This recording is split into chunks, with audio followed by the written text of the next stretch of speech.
मोर मरमोर गुवाहाटीबासी रायज आपनालोकाक मोय मूर आंतरिक नमस्कार जनायछु। असम के राज्यपाल लक्ष्मण प्रसाद आचार्य जी, यहाँ के लोकप्रिय मुख्यमंत्री हेमंत बिस्वा शर्मा जी,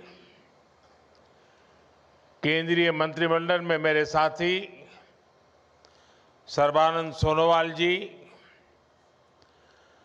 उपस्थित राज्य के सभी मंत्रीगण, जनप्रतिनिधिगण, देश भर से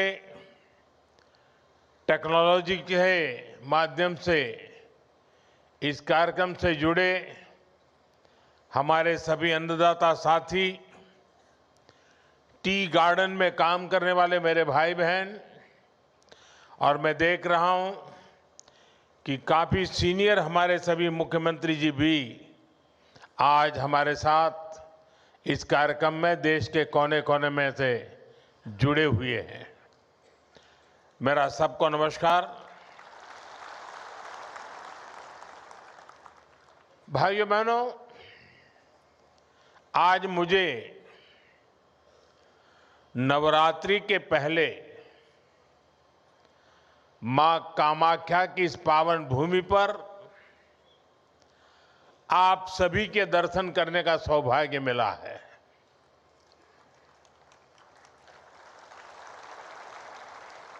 मां कामाख्या के आशीर्वाद से थोड़ी देर पहले यहां से 19,500 करोड़ रुपए के डेवलपमेंट प्रोजेक्ट्स का शिलान्यास और लोकार्पण हुआ है। असम को ऊर्जा क्षेत्र में आत्मनिर्भर बनाने वाले प्रोजेक्ट से लेकर असम आने वाले लोगों की सुविधा के लिए जो काम हुए हैं, ढेर सारे प्रोजेक्ट्स आज असम को मिले हैं। आज देश के किसानों और असम में टी गार्डन में काम करने वाले साथियों के लिए भी बहुत बड़ा दिन है।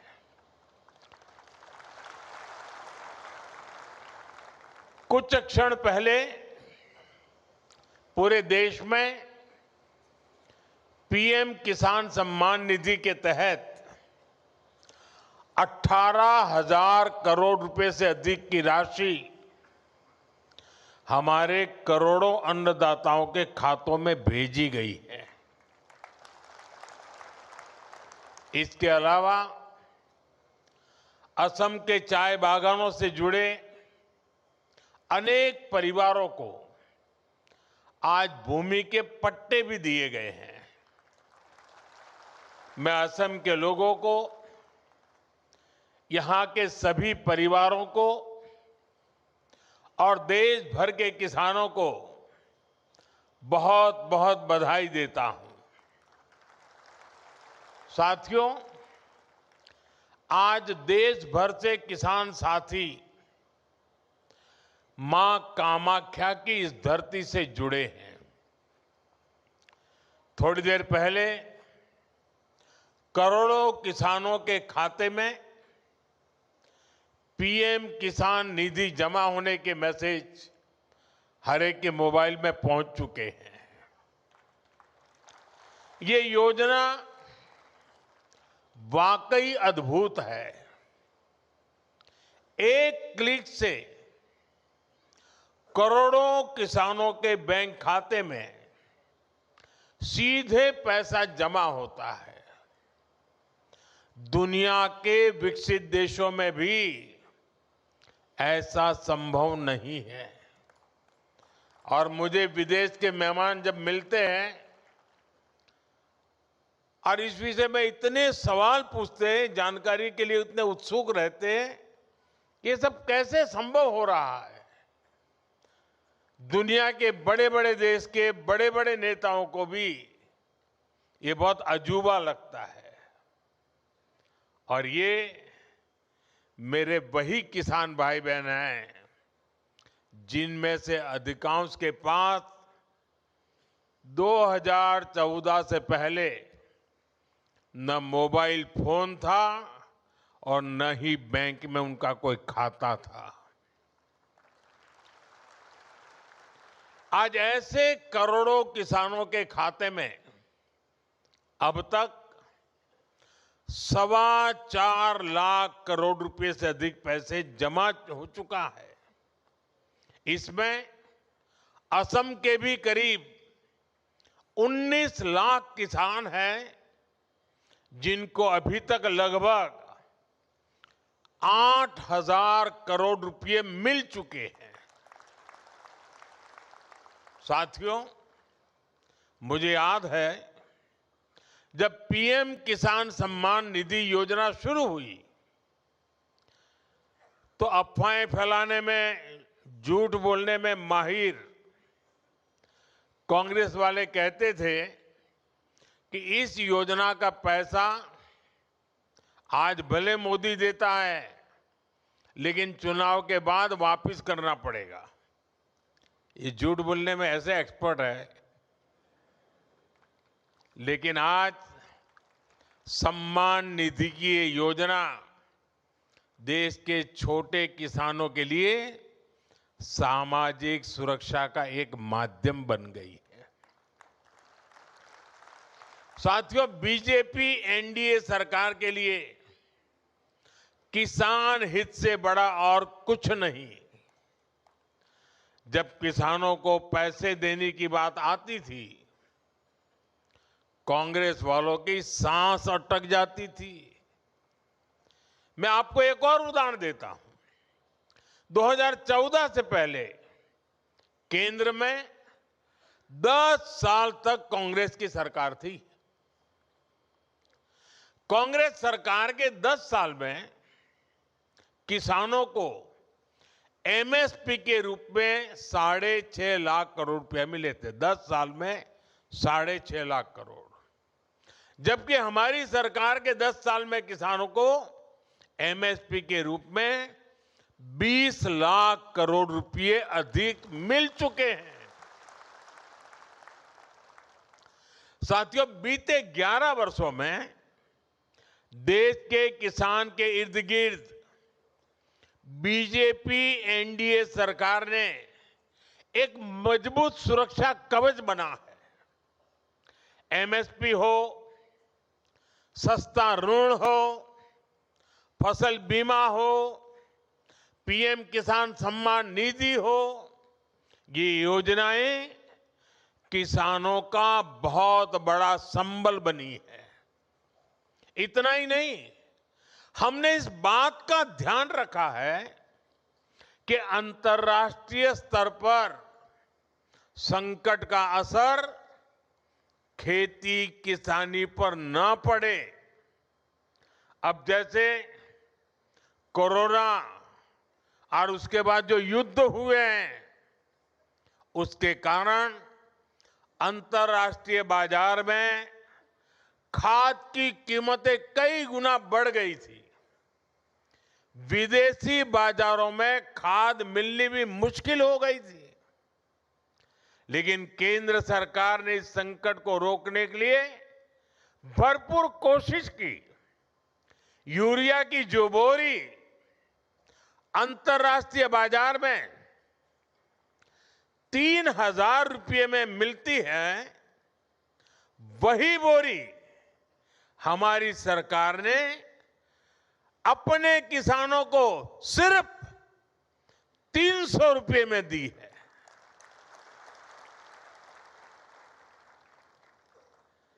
इस पर सरकार ने अपने खजाने से 12 लाख करोड़ रुपए से अधिक खर्च किए हैं ताकि मेरे किसानों पर बोझ न पड़े। ये बोझ सरकार अपने कंधों पर उठा रही है। साथियों, बीते दशक में भाजपा एनडीए सरकार ने एक और बहुत बड़ा काम आत्मनिर्भरता को लेकर किया है। हमने कृषि को बाहरी संकटों से बचाने के लिए आत्मनिर्भरता को प्रोत्साहन दिया है। हमने आजाद भारत में बार बार देखा है कि दुनिया के दूसरे हिस्सों में लड़ाइयां होती हैं, कहीं सप्लाई चेन में दिक्कत आती है तो परेशानी हमारे किसान को होती थी। कभी खाद महंगी हो जाती थी, कभी डीजल और ऊर्जा की कीमत बढ़ जाती है, क्योंकि दशकों तक कांग्रेस पार्टी ने देश को दूसरे देशों पर निर्भर रखा। इससे खेती की लागत भी बढ़ जाती थी। साथियों, किसानों की खेती नई तकनीक से जुड़े, उन्हें सिंचाई के नए तरीकों से जोड़ा जाए और फसलों को भी लाभ मिले, इस मंशा से हमारी सरकार ने पर ड्रॉप मोर क्रॉप की नीति बनाई। ड्रिप और स्प्रिंकलर जैसी माइक्रो इरिगेशन टेक्निकों को किसानों तक पहुंचाया। इससे सिंचाई भी बेहतर हुई और लागत भी कम हो गई। आज सरकार आपके खेतों को सोलर पंप से जोड़ने के लिए काम कर रही है और हमारी कोशिश है कि डीजल पर आपका खर्च कम से कम हो। केंद्र ने जो कुसुम योजना बनाई है वो इसीलिए है। आज बहुत सारे किसान न सिर्फ सोलर पंप लगाकर सिंचाई कर रहे हैं, बल्कि उससे बिजली बनाकर पैसे भी कमा पा रहे हैं। और इसलिए मैं कहता हूं, अन्नदाता ऊर्जादाता बने। साथियों, हमारा निरंतर प्रयास है कि खाद और कीटनाशकों पर किसानों की निर्भरता भी कम हो। कांग्रेस की गलत नीतियों के कारण देश के 5 बड़े खाद कारखाने बंद हो गए थे। हमने उन खाद कारखानों को फिर से शुरू करवाया। साथ ही किसानों को नैनो यूरिया से जोड़ने के लिए भी कई काम किए। आज देश के किसान को इसका लाभ मिल रहा है। अब बीजेपी एनडीए सरकार देश के किसानों को प्राकृतिक खेती के लिए प्रोत्साहन दे रही है। किसान जब बहुत बड़े स्तर पर प्राकृतिक खेती को अपनाएंगे तो मिट्टी भी सुरक्षित रहेगी और हमारे अन्नदाता वैश्विक संकटों से भी सुरक्षित रहेंगे। साथियों, एक तरफ बीजेपी एनडीए सरकार किसानों को लेकर काम कर रही है, हम देश को आत्मनिर्भर बनाने में जुटे हैं। वहीं आज कांग्रेस ने एक बार फिर साबित कर दिया है कि वो किसी भी स्थिति में देश के प्रति ईमानदार नहीं है। आज युद्ध से बने संकटों के बीच भी कांग्रेस सिर्फ अफवाहें फैलाने और अपप्रचार करने में जुटी है। और मैं जरा कांग्रेस के साथियों से कहना चाहता हूं, एक काम करिए, लाल किले पर से 15 अगस्त को पंडित नेहरू जी ने जो भाषण दिए हैं, जरा भाषण सुनिए, आप सुनकर के हैरान हो जाओगे। लाल किले से 15 अगस्त को एक बार कह रहे हैं पंडित जी कि उत्तर कोरिया और दक्षिण कोरिया में लड़ाई चल रही है, इसलिए भारत में महंगाई बढ़ रही है। अब उत्तर कोरिया दक्षिण कोरिया कहां है और यहां पर महंगाई बढ़ने की बात नेहरू जी कह रहे थे। और आज कांग्रेस के लोग देश को गुमराह करने में लगे हैं।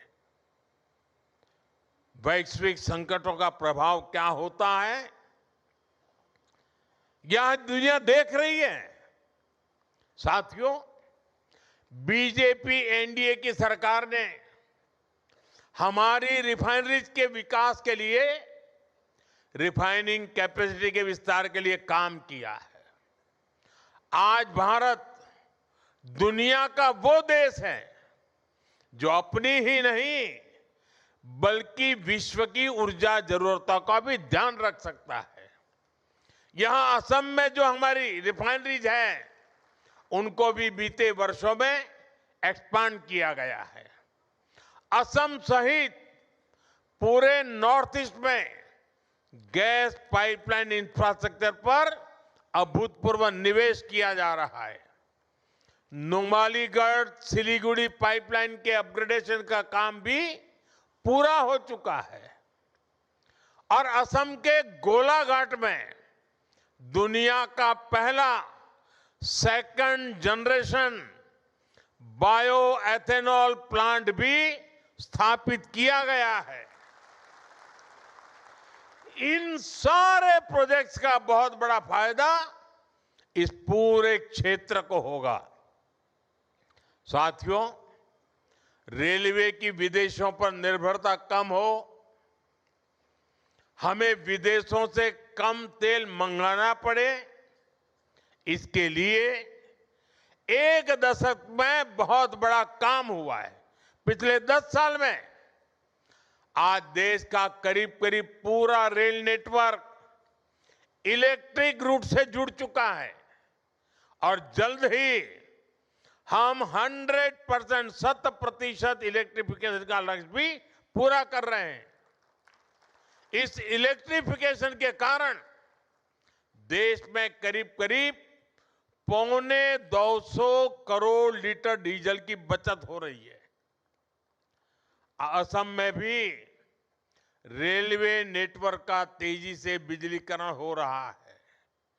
आज भी यहां रेलवे के बिजलीकरण से जुड़े प्रोजेक्ट का लोकार्पण और शिलान्यास हुआ है। साथियों, असम देश में रिन्यूएबल एनर्जी से जुड़े संकल्पों की सिद्धि में भी बड़ी भूमिका निभा रहा है। Lower Kopili hydro power project से असम सहित पूरे नॉर्थ ईस्ट को फायदा होगा और सबसे बड़ी बात, जो ये हजारों करोड़ रुपए की परियोजनाएं असम में शुरू हुई है, वो असम के युवाओं के लिए रोजगार के नए मौके बना रही है, असम की समृद्धि बढ़ा रही है। साथियों, बीजेपी एनडीए की डबल इंजन सरकार की पहचान संवेदनशीलता से है, सुशासन से है। देश के हर क्षेत्र, हर वर्ग का विकास, ये हमारी प्राथमिकता है। इसी भाव के साथ आज असम के टी गार्डन में काम करने वाले साथियों के लिए बहुत बड़ी पहल हुई है। जिनकी मेहनत से असम की वैश्विक पहचान को बल मिला, जिनकी उगाई चाय की खुशबू दुनिया भर में भारत की पहचान बनी, आज उन साथियों को बीजेपी एनडीए सरकार सम्मान भी दे रही है और सहायता भी दे रही है। कांग्रेस की सरकारों ने इन साथियों को पूछा तक नहीं, इनके पास जमीन के कानूनी दस्तावेज तक नहीं थे। मैं हिम्मता जी और उनकी पूरी टीम को बधाई दूंगा। आपने टी गार्डन से जुड़े इन परिवारों के लिए बहुत बड़ा काम किया है। आज असम की सरकार इस ऐतिहासिक अन्याय को खत्म करने का काम कर रही है। अब इन परिवारों को उनकी अपनी जमीन मिली है और इनके लिए पक्के घर मिलने का रास्ता भी साफ हो गया है।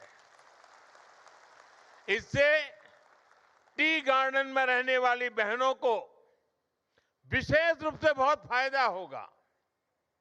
मैं चाहूंगा कि अब टी गार्डन में काम करने वाले परिवारों के बच्चे भी अच्छे से पढ़ाई करें और आगे बढ़ें। और बीजेपी सरकार ने इसके लिए भी पूरी सुविधाएं बना दी है। इसलिए ही तो हर टी गार्डन वर्कर कह रहा है, आको ये बार बीजेपी सरकार। और मेरे लिए तो ये मेरे टी गार्डन के मजदूरों का सम्मान करना मतलब मैं खुद एक कर्ज उतार रहा हूं, क्योंकि आप चाय बागान में काम करते थे। दूर सुदूर गुजरात में मेरे गांव में वो चाय की पत्ती पहुंचती थी और मैं चाय बेच बेच कर यहां तक पहुंच गया।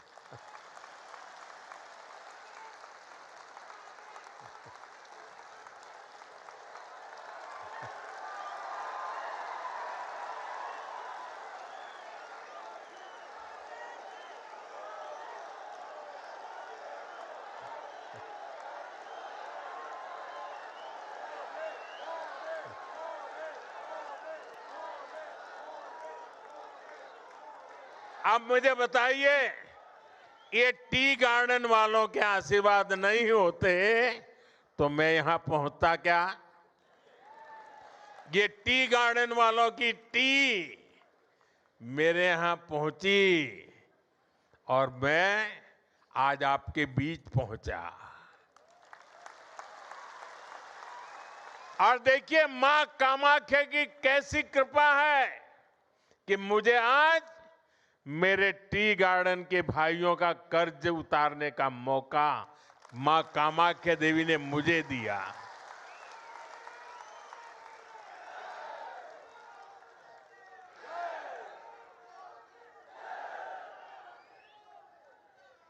साथियों, आज से प्रसिद्ध निमाती घाट और विश्वनाथ घाट पर आधुनिक क्रूज टर्मिनल बनाने का काम भी शुरू हुआ है। ये सिर्फ एक इंफ्रास्ट्रक्चर प्रोजेक्ट नहीं है, ये असम में टूरिज्म और स्थानीय अर्थव्यवस्था को नई दिशा देने वाला काम है। बीजेपी सरकार ने टूरिज्म को सिर्फ दर्शनीय स्थलों तक सीमित नहीं रखा है, बल्कि उसे रोजगार और विकास के बड़े अवसर के रूप में देखा है।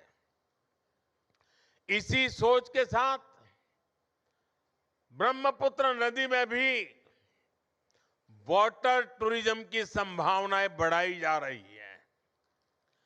क्रूज टर्मिनल बनने से ब्रह्मपुत्र पर क्रूज चलाने का काम आगे बढ़ेगा और देश दुनिया के पर्यटकों के लिए असम तक पहुंचना और आसान होगा। जब क्रूज टूरिज्म बढ़ेगा तो स्थानीय युवाओं के लिए रोजगार के नए अवसर बनेंगे। कारीगरों और हस्तशिल्प से जुड़े लोगों को नया बाजार मिलेगा। छोटे दुकानदारों, नाविकों, होटल और ट्रांसपोर्ट से जुड़े लोगों की आमदनी भी बढ़ेगी।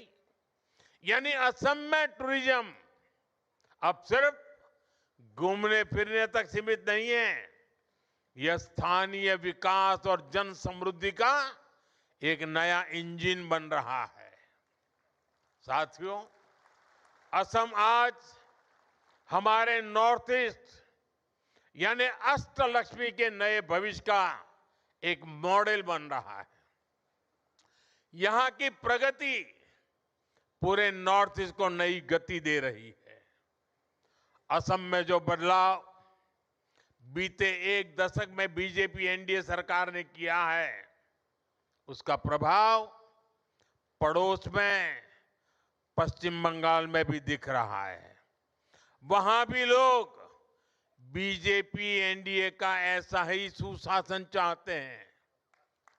इसलिए मैं असम के हर युवा, हर परिवार से कहूंगा कि हमें मिलकर विकसित असम के लिए काम करते रहना है, ताकि असम देश में एक मॉडल स्टेट बनकर उभरे।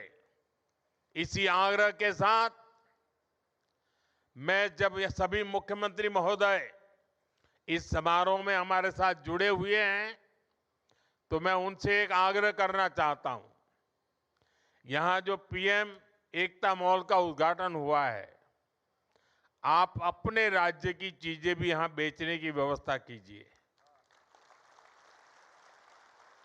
आप कुछ जगह यहां लीजिए, और असम में किसी को केरल की चीज चाहिए तो यहीं से मिलनी चाहिए, महाराष्ट्र के कोई चीज चाहिए यहीं से मिल जानी चाहिए, गुजरात की कोई चीज चाहिए यहां से मिल जाए, राजस्थान की चाहिए यहां मिल जाए। यानी पूरे देश की एकता का दर्शन हो। इस मॉल में हिंदुस्तान के सभी राज्यों की उपस्थिति हो। इस मॉल में असम के हर डिस्ट्रिक्ट की उपस्थिति हो। वन डिस्ट्रिक्ट वन प्रोडक्ट, यानी एक प्रकार से कोई भी व्यक्ति एकता मॉल में जाए तो उसको वहां पूरा हिंदुस्तान मिल जाना चाहिए। और मुझे विश्वास है कि असम की धरती से पूरे देश को एक मॉडल मिलेगा, और सफलतापूर्वक देश के हर राज्य में एकता मॉल तैयार हो जाएंगे। आप सबको फिर से एक बार विकास की परियोजनाओं की बहुत बहुत शुभकामनाएं देता हूं। देश भर से जो किसान साथी हमारे साथ जुड़ रहे हैं, मैं उनका भी फिर से बहुत बहुत आभार व्यक्त करता हूं।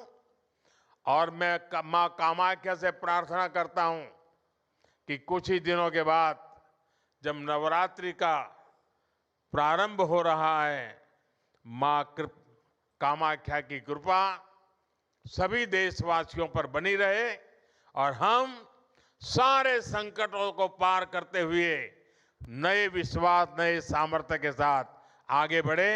मेरी बहुत बहुत शुभकामनाएं। भारत माता की, भारत माता की, भारत माता की। वंदे वंदे वंदे वंदे वंदे वंदे वंदे वंदे।